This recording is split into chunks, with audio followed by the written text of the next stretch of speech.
जय हिंद दोस्तों, कैसे हैं आप सब। तो आशा करते हैं आप सब अच्छे होंगे। आज हम लोग देखेंगे बिहार फायरमैन का प्रैक्टिस सेट 7 देखेंगे। इससे पहले जो है आपका 6 तक प्रोवाइड किया जा चुका है। यदि आप लोग नहीं देखे हैं तो प्लेलिस्ट में जाइए, वहां पर आपको सारे वीडियो मिल जाएंगे। और यह जो हम लोग प्रैक्टिस सेट चला रहे हैं तो ये स्पार्क पब्लिकेशन का है, जिसमें टोटल आपको 15 प्रैक्टिस सेट दिया गया है। तो हम लोग इसको जल्दी कंप्लीट कर लेंगे। और यदि इसका पीडीएफ चाहिए तो वीडियो के डिस्क्रिप्शन में टेलीग्राम का लिंक दिया गया है, वहाँ से आप लोग ज्वाइन होकर पीडीएफ इसका आसानी से प्राप्त कर सकते हैं।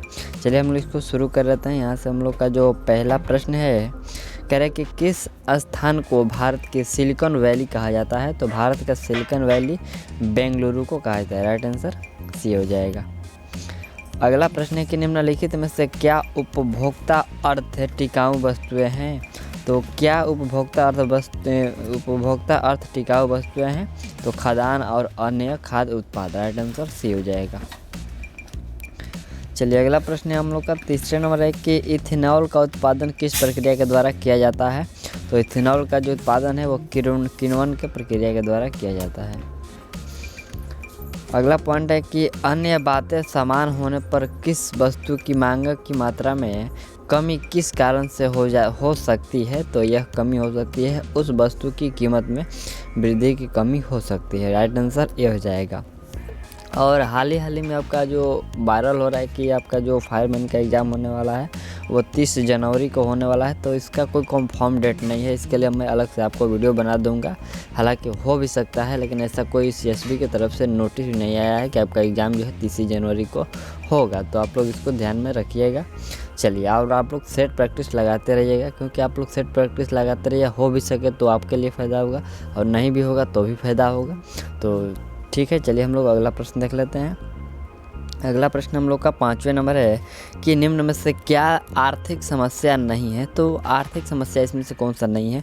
तो देखिए, इसमें आर्थिक समस्या नहीं है कि यह तय करना कि फुर्सत के समय को विभिन्न तरीकों में से किस तरीके से व्यतीत किया जाए, यह कोई आर्थिक तरीका नहीं है। ठीक, राइट आंसर डी होगा।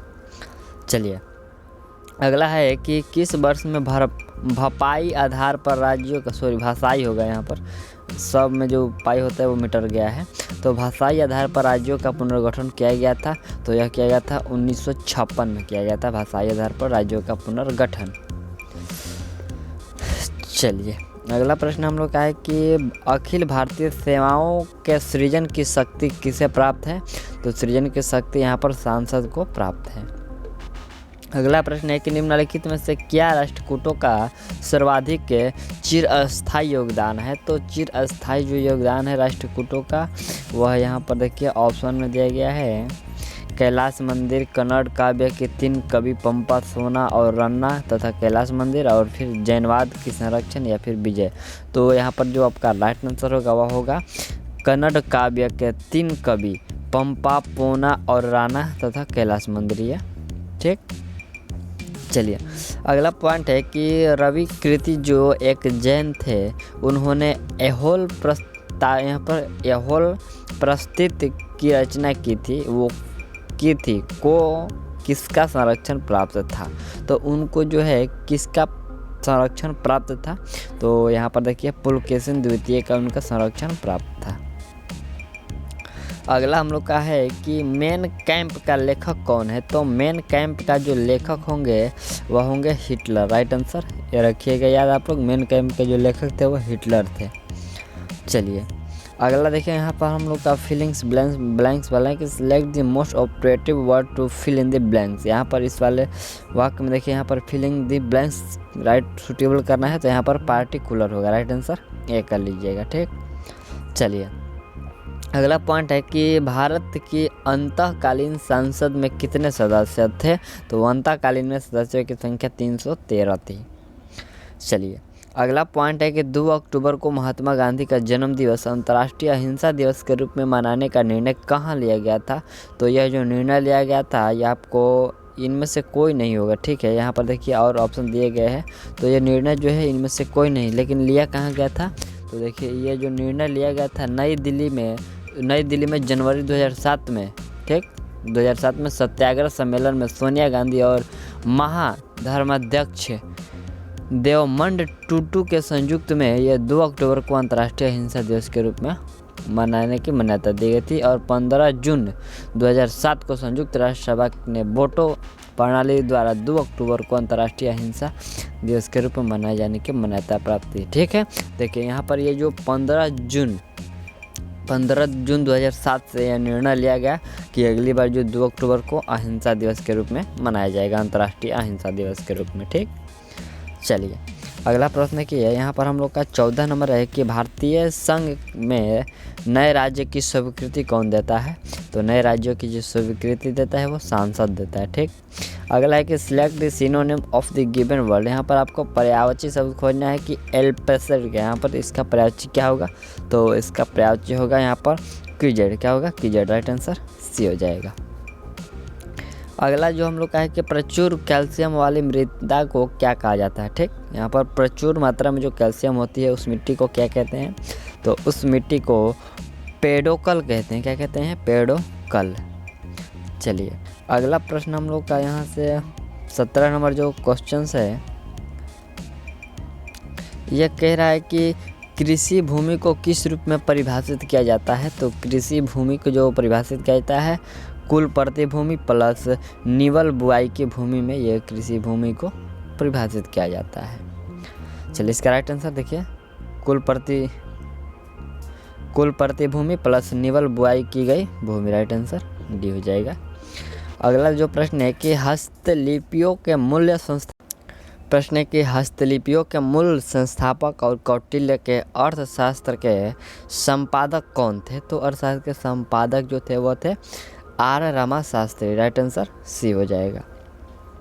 चलिए नेक्स्ट जो पॉइंट है कि निम्नलिखित में से क्या भारत का सबसे बड़ा जीवमंडल निचय है? ठीक, जीवमंडल निचय है तो कौन सा हो जाएगा? जीवमंडल में आपका हो जाएगा मन्नार की खाड़ी हो जाएगा। ठीक, राइट आंसर डी हो जाएगा। चलिए अगला जो प्रश्न है कि इसरो की मास्टर नियंत्रक सुविधा कहाँ है? तो इसरो की जो मास्टर नियंत्रक सुविधा है वो कर्नाटक में है। नेक्स्ट प्रश्न है कि विश्व की भूमि का कितना क्षेत्र जो है उष्णकटिबंधीय वर्षा प्रचुर वन है?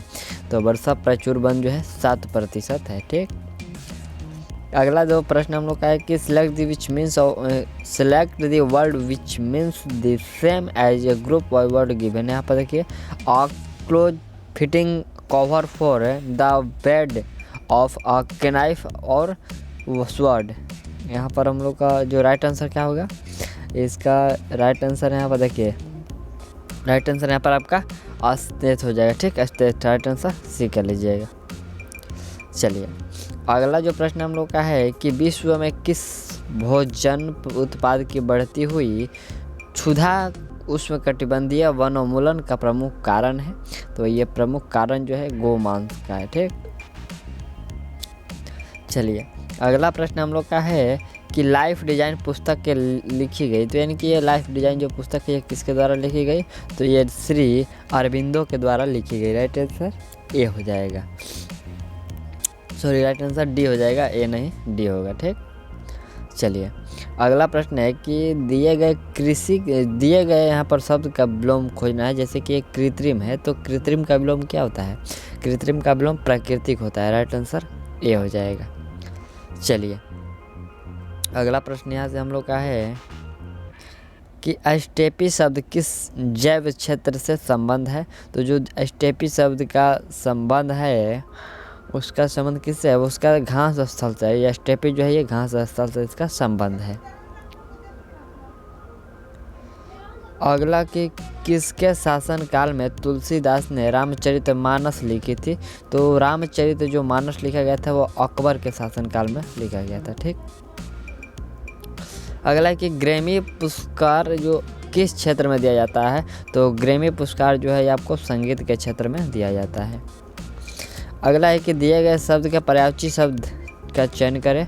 तो यहाँ पर पर्यायवाची कहा गया तो ग्रह है। ग्रह का पर्यायवाची क्या कह सकते हैं? तो देखिए ग्रह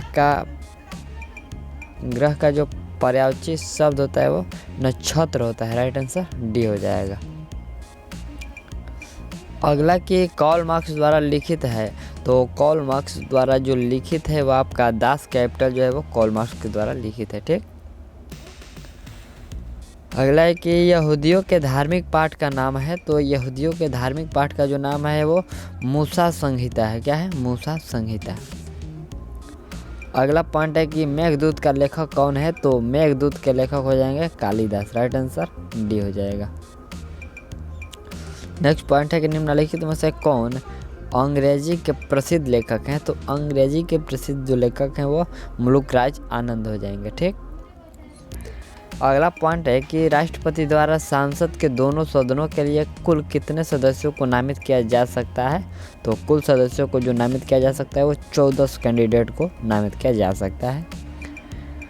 अगला पॉइंट हम लोग का कि दिए गए वाक्यांश के लिए एक शब्द दीजिए जिसकी आयु कम हो। तो जिसकी आयु कम हो उसके लिए अल्पायु कर सकते हैं। राइट आंसर डी हो जाएगा। अगला पॉइंट है कि गांधी जी की दांडी यात्रा निम्न में से किसका उदाहरण है। तो दांडी यात्रा जो है आपको सविनय अवज्ञा आंदोलन का ये उदाहरण है। अगला प्रश्न देखिए, यहाँ से हम लोग का है कि select the most appropriate option to fill in the blanks. यहाँ पर आपको फिल इन द ब्लैंक्स में सही भरना है। क्या होगा? तो देखिए यहाँ पर आपका यहाँ पर एक स्थान है कि मैं और डॉट डॉट के बाद ए है। तो यहाँ पर जो आपका राइट आंसर होगा वो हो जाएगा हैव होगा। ठीक, may have a skin disorder in their इम्प्लेन टाइम में ऑप्शन जो है का बी हो जाएगा। चलिए अगला प्रश्न है कि निम्न में से कौन सा जो है शिलालेख चालुक्य सम्राट पुलकेशिन द्वितीय के संबंधित है। तो पुलकेशिन जो द्वितीय से संबंधित है वो कौन सा शिलालेख है। तो देखिए यहाँ से हम लोग यहाँ पर है पहला नासिक है, दूसरा है मास्की है, तीसरा है हाथी गुफा और चौथा है एहोल। तो इसमें आपका राइट आंसर कौन सा हो जाएगा? वह जो है एहोल जो है वह आपको शिलालेख है चालुक्य पुलकेशिन द्वितीय के द्वारा। अगला जो प्रश्न हम लोग 39 नंबर है कि select the antonym of the given word. जैसे कि यहाँ पर एंडोलेंट है तो इसका विलोम शब्द आपको बताना है। तो इसका विलोम क्या होगा? लेवली होगा। क्या होगा? लेवली। राइट आंसर यहाँ पर आप लोग एक कर लीजिएगा। अगला जो प्रश्न हम लोग का है कि निम्न में से किस युद्ध से भारत में फ्रांसीसियों के भाग्य का निर्णय हुआ था। तो भाग्य का जो निर्णय हुआ था ये आपको वांडीवास की लड़ाई के ठीक वांडीवास के युद्ध से ही भारत में जो फ्रांसीसियों का भाग का निर्णय हुआ था। राइट आंसर बी हो गया। अगला हम लोग का प्रश्न है कि क्रीमियन युद्ध का समापन किस प्रकार हुआ। तो क्रीमियन युद्ध का जो समापन हुआ था ये आपको पेरिस समझौता में हुआ था। क्रीमियन युद्ध का समापन। नेक्स्ट प्रश्न है कि भारतीय प्रायद्वीप की सबसे लंबी नदी है। तो भारतीय प्रायद्वीप की जो सबसे लंबी नदी वो गोदावरी नदी है। ठीक, अगला है कि मोरेन कहाँ बनते हैं। तो मोरेन जो है आपको ये पूछा गया कहाँ बनते हैं। तो ये हिमानी क्षेत्र में मोरेन बनते हैं। अगला पॉइंट है कि हिमालयी पर्वत श्रृंखला किसका उदाहरण है। तो हिमालयी पर्वत श्रृंखला जो है आपको बलित पर्वत का उदाहरण है। राइट आंसर ए हो जाएगा। अगला हम लोग का प्रश्न है कि रिक्त स्थान को भरने के लिए उपयुक्त शब्द का चयन करें। जैसे कि बोतल में पानी डॉट डॉट भरा है। तो यहाँ पर क्या कर सकते हैं? बोतल में पानी जो है आधा भरा है। यहाँ पर आपका जो राइट आंसर वो सही होगा। ठीक, राइट आंसर सी कर लीजिएगा। अगला जो प्रश्न हम लोग का है कि निम्नलिखित में से उस विकल्प का चयन करें जो लोहे के चने चबाने मुहावरे का सही अर्थ व्यक्त करता है। तो लोहे के चने चबाना इस मुहावरे का सही अर्थ होता है कि बहुत कठिन कार्य करना। राइट आंसर यहाँ पर आपका जो है सी हो जाएगा कि बहुत कठिन कार्य करना। अगला देखिए यहाँ से हम लोग का है कि 47 नंबर की निम्न में से सूची 1 की कौन सी संस्था सूची 2 में अंकित स्थान के अनुसार गलत दर्शाई गई है। चलिए यहाँ पर हम लोग देख लेते हैं सूची 1 को सूची 2 से। यहाँ पर देखिए यहाँ पर है कि केंद्रीय खनन एवं ईंधन जो अनुसंधान संस्थान है वो धनबाद में है, ये सही है। दूसरा है कि केंद्रीय भवन निर्माण अनुसंधान संस्थान ये रुड़की में है, सही है। तीसरा है कि केंद्रीय शुष्क क्षेत्र अनुसंधान संस्थान, ये जोधपुर में है। और चौथा है कि केंद्रीय औषध अनुसंधान संस्थान जो है ये कानपुर में है। तो ये आपका जो केंद्रीय औषध अनुसंधान संस्थान ये कानपुर में आपका जो है गलत है। बाकी जो 3 था वो आपका करेक्ट है। ठीक, देखिए केंद्रीय औषधि जो अनुसंधान संस्थान है ये आपको लखनऊ में स्थित है, कानपुर नहीं बल्कि कहाँ पर, लखनऊ में है। ठीक, चलिए अगला प्रश्न हम लोग के यहाँ पर रिक्त स्थान है, कह रहे हैं कि के कारण खसरा की बीमारी होती है। तो खसरा की जो बीमारी होती है या वायरस के कारण होती है। नेक्स्ट जो प्रश्न हम लोग का 49 नंबर प्रश्न है, प्रश्न है कि सामुदायिक बाजार को निम्नलिखित में से किस संगठन के द्वारा विनियमित किया जाता है। तो विनियमित जो किया जाता है वो आपको सेबी, ठीक, भारतीय प्रतिभूति और विनिमय बोर्ड के द्वारा प्रतिभूत किया जाता है। राइट आंसर यहाँ पर आपका डी हो जाएगा। अगला देखिए यहाँ पर हम लोग का प्रश्न है, ये आपको मुहावरे का अर्थ बताना, जैसे कि to turn over a new life, यहाँ पर कौन सा आ जाएगा, इसके सेम मुहावरा है ये, आई डोंट मतलब मुहावरा होता है। तो देखिए इसका जो राइट आंसर होगा वह होगा to change one's a behaviour forthwith, यहाँ पर बिट बेटर, यहाँ पर क्या होगा, बेटर। राइट आंसर यहाँ पर आपका जो बी हो जाएगा। चलिए अगला जो प्रश्न हम लोग का है कि अफीम के पौधे के किस भाग से हमें मॉर्फिन प्राप्त होता है। तो जो मॉर्फिन प्राप्त होता है अफीम के किस पौधे से, तो ये फल आवरण से प्राप्त होता है। राइट आंसर डी हो जाएगा। अगला है कि निम्नलिखित में से क्या मृदा संरक्षण की जैव पद्धति है। तो मृदा संरक्षण की जो जैव पद्धति है वो समोच्च कृषि है। अगला प्रश्न है कि दिए गए वाक्यों में रेखांकित खंड को प्रतिस्थापित करने के लिए उपयुक्त विकल्प का चयन करें। जैसे कि यहाँ पर हमारा ईश्वर में विश्वास है, तो ईश्वर के जगह पर हम लोग क्या कर सकते हैं, ईश्वर के जगह पर भगवान भी हम लोग कर सकते हैं। ठीक, चलिए अगला जो प्रश्न है कि जीवाणु कोशिका में सूत्रकर्णिका की संख्या है। तो जीवाणु कोशिका में जो सूत्रकर्णिका की संख्या है वह संख्या कितना, 0 होता है। राइट आंसर 0 कर लीजिएगा, डी कर लीजिएगा। अगला जो प्रश्न हम लोग का है कि समुद्र की सीपी किस कारण से सुनहरी दिखाई देती है। तो समुद्र की जो सीपी है वह सुनहरी दिखाई देने का कारण है कि घूर्णन है। ठीक, चलिए अगला प्रश्न है कि एक वस्तु इतनी दूरी तय करती है जो सीधे समय के वर्ग के समानुपाती होता है, इसका त्वरण है। तो इसका जो त्वरण होगा वह होगा अपरिवर्तित। राइट आंसर डी हो जाएगा। चलिए अगला जो प्रश्न हम लोग का 56 नंबर प्रश्न है कि एक वस्तु इतनी दूरी तय करती है जो सीधे समय के वर्ग के समानुपातिक हो, इसका त्वरण है। तो इसका जो त्वरण क्या होगा, यहाँ पर हम लोग का पिछले वीडियो में, ये पिछले क्वेश्चन में ऐसा प्रश्न आया था, तो ये होता है अपरिवर्तित होता है। ठीक, चलिए अगला जो प्रश्न हम लोग का है कि जब दूध को प्रबल ढंग से मथा जाता है तो उसमें से क्रीम किस कारण से जो है अलग हो जाती है। तो उसमें जो क्रीम होती है वह अलग होने का कारण है आपको अपकेंद्रीय बल के कारण, या दूध से जो क्रीम उसका है अलग किया जाता है। चलिए 58 नंबर जो हम लोग का प्रश्न है, प्रश्न कह रहा है कि टेलनेट का जो है तात्पर्य है। तो टेलनेट का जो यहाँ पर तात्पर्य है आपका वह टेलीफोन नेटवर्क से है। ठीक, राइट आंसर ए हो जाएगा। अगला प्रश्न है कि निम्नलिखित में से किस धातु का जो गलनांक है वह सबसे कम है। तो यहाँ पर गलनांक सबसे कम होता है आपका पारद जो धातु है, इसका गलनांक सबसे कम होता है। अगला पॉइंट है कि कुछ संस्थानों में जो वनस्पति के अपघटन के कारण उत्पन्न गैस है, तो वह उत्पन्न गैस जो है आपका मीथेन है। राइट आंसर डी हो जाएगा। चलिए अगला प्रश्न हम लोग का कि कैक्टस में शूल्य किसका रूपांतरण है। तो कैक्टस में जो शूल्य है वो रूपांतरण है आपका पत्ते का। ठीक, अगला प्रश्न हम कि ज्ञात करें सबसे छोटा प्रोकैरियोटिक जीव है। तो देखिए यहाँ पर सबसे छोटा प्रोकैरियोटिक जीव की जब हम लोग बात करें तो आपको माइक्रोप्लाज्मा हो जाएगा। क्या हो जाएगा, माइक्रोप्लाज्मा। अगला प्रश्न है आप देखिए 63 नंबर हिंदी का प्रश्न है, करें कि वह भाग ज्ञात कर जिसमें से कोई त्रुटि, जैसे कि शीर्ष के विशाल वृक्ष की बड़ी छायादार होते हैं। ठीक, यहाँ पर शीर्ष के जो है विशाल वृक्ष बड़ी छायादार होते हैं। तो यहाँ पर देखिए त्रुटि है तो क्या है, तो त्रुटि है कि बड़ी छायादार। ठीक, यहाँ पर यही हम लोग का त्रुटि था कि बड़ी छायादार में एक त्रुटि है, और यह त्रुटि है तो देखिए बड़ी छायादार त्रुटि, यहाँ पर बहुत छायादार हो सकता था, बड़ी की जगह पर क्या कर सकते थे, बहुत करेंगे तो यह सही हो जाएगा। ठीक, बड़ी नहीं बल्कि बहुत होगा, बहुत छायादार वृक्ष होते हैं।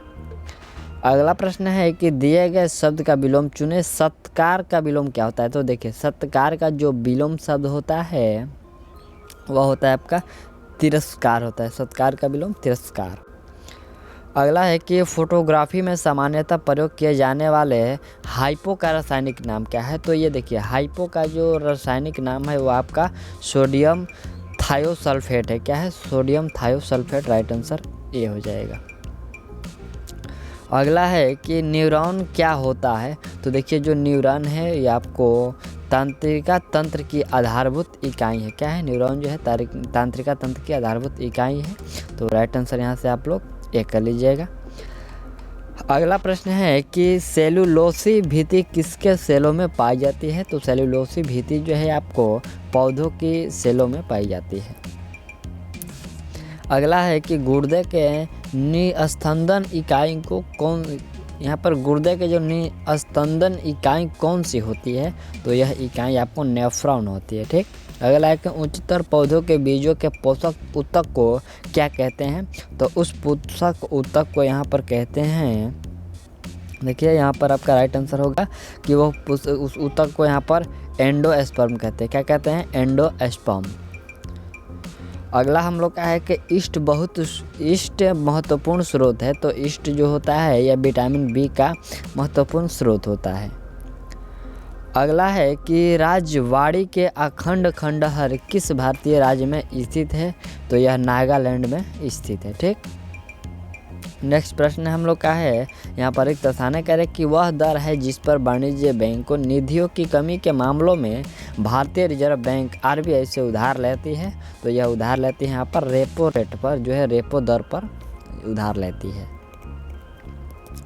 अगला है कि जब भारतीय संविधान को अपनाया गया तब इसमें कितनी अनुसूचियाँ थी, तो देखिए जब भारतीय संविधान को अपनाया गया था तो उस समय 8 अनुसूचियाँ थी। ठीक, अगला है कि भारत के किस राज्य में भंगोरिया हाट उत्सव मनाया जाता है, तो भंगोरिया हाट उत्सव आपको मध्य प्रदेश में, आपको याद रखना है भंगोरिया हाट उत्सव मध्य प्रदेश में। अगला है कि उस यौगिक को चिन्हित कीजिए जिसमें आयनी संयोजक तथा उप संयोजक अबंध हैं, तो यह है आपके NH4Cl में। ठीक, राइट आंसर आपका बी हो जाएगा। अगला है कि भारत और पाकिस्तान द्वारा सर्वोच्च नागरिक सम्मान भारत रत्न और निषाद पाकिस्तान पाने वाले एकमात्र भारतीय नेता कौन है, तो वह एकमात्र भारतीय नेता मोरारजी देसाई है। राइट आंसर डी हो जाएगा। अगला है कि ट्रेन टू पाकिस्तान निम्नलिखित में से किस लेखक द्वारा लिखी गई पुस्तक है, तो ट्रेन टू पाकिस्तान है जो आपको यह लिखा गया है खुशवंत सिंह के द्वारा। अगला पॉइंट है कि 92 साल तक अलग रहने के बाद रेल बजट को किस साल केंद्रीय बजट में शामिल किया गया, तो केंद्रीय बजट में यह 1917-18 में शामिल किया गया था।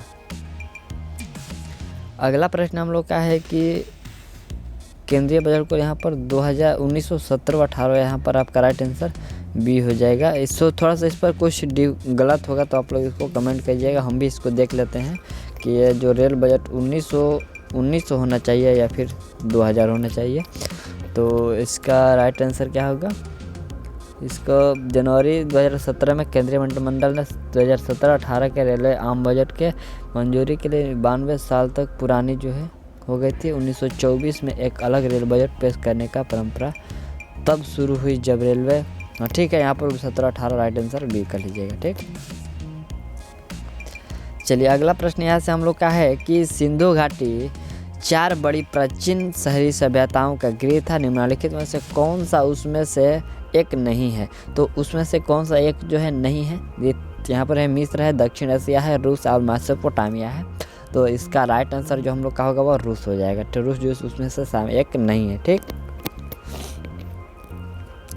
चलिए अगला हम लोग का जो क्वेश्चन है ये 80 नंबर प्रश्न क्या कह रहा है, कह रहा है कि मार्शल आर्ट जो थंगटा किस भारतीय राज्य से संबंधित है। तो मार्शल आर्ट जो थंगटा है ये आपको संबंधित है मणिपुर से। ठीक, चलिए अगला प्रश्न है कि एक गैंडे के सींग और मानव बाल में मौजूद संरचनात्मक प्रोटीन का नाम क्या है। तो संरचनात्मक प्रोटीन का जो नाम है वो केरोटीन है। ठीक, अगला हम लोग का है कि कन्या भ्रूण हत्या की प्रथा को रोकने के लिए भारत सरकार ने गर्भधारक पूर्व और प्रसव पूर्व निदान तकनीकी जो PNDT है यह अधिनियम कब पारित किया। तो देखिए जो PNDT अधिनियम है आपको पारित किया गया था 1994 इसमें, आपको याद रखना है कि ये 1994 में पारित किया गया था। अगला प्रश्न देखिए कि यहाँ पर किस तरह की जलवायु चाय के बागान के लिए सबसे उपयुक्त है। तो चाय के बागान के लिए जो सबसे उपयुक्त है वह कौन सा हो जाएगा, वह हो जाएगा आपका गर्म और नम। राइट आंसर ए हो जाएगा। चलिए अगला जो हम लोग का प्रश्न है कि किस खिलाड़ी ने टेस्ट क्रिकेट में सर्वाधिक प्लेयर ऑफ द मैच पुरस्कार जीते। तो यह मैच जीता गया है जैक कैलिस के द्वारा। राइट आंसर जैक कैलिस के द्वारा यह जीता गया था। अगला पॉइंट है हम लोग का कि मार्शल आर्ट जो डम्बे है किस महाद्वीप से संबंधित है। तो मार्शल आर्ट डम्बे जो है यह आपको संबंधित है अफ्रीका महाद्वीप से। राइट आंसर बी होगा। अगला हम लोग का पॉइंट है कि भगवान जो महावीर की शिक्षाओं के संकलन को क्या कहा जाता है। तो उसके शिक्षाओं के संकलन को अगम सूत्र कहते हैं। क्या कहते हैं उसको, अगम सूत्र। अगला है कि असम के अहोम साम्राज्य और मुगलों के बीच हुई सराय घाट की जो लड़ाई है ये किस वर्ष हुई थी। तो सराय घाट की जो लड़ाई है ये आपको 1671 ईस्वी में हुई थी। राइट आंसर ए हो जाएगा। अगला हम लोग का है कि असम में पारंपरिक घरों को स्टल्ट पर, यहाँ पर क्या है, स्टल्ट पर क्यों बनाए जाते हैं। तो देखिए स्टल्ट पर बनाए जाने का कारण है कि बाढ़ और वन्य जीवों का खतरा के कारण स्टल्ट पर बनाए जाते हैं। अगला पॉइंट है कि पारंपरिक जो है तपदीप्त बल्ब में फिलामेंट किस धातु का बना होता है। तो ये फिलामेंट टंगस्टन का बना होता है। चलिए अगला प्रश्न हम लोग का क्या है कि लोकप्रिय नृत्य जो विदेशिया वह किस भारतीय राज्य से संबंधित है। तो देखिए जो विदेशिया लोक नृत्य है ये आपको संबंधित है। देखिए ऑप्शन भी यहाँ से हम लोग देख लेते हैं।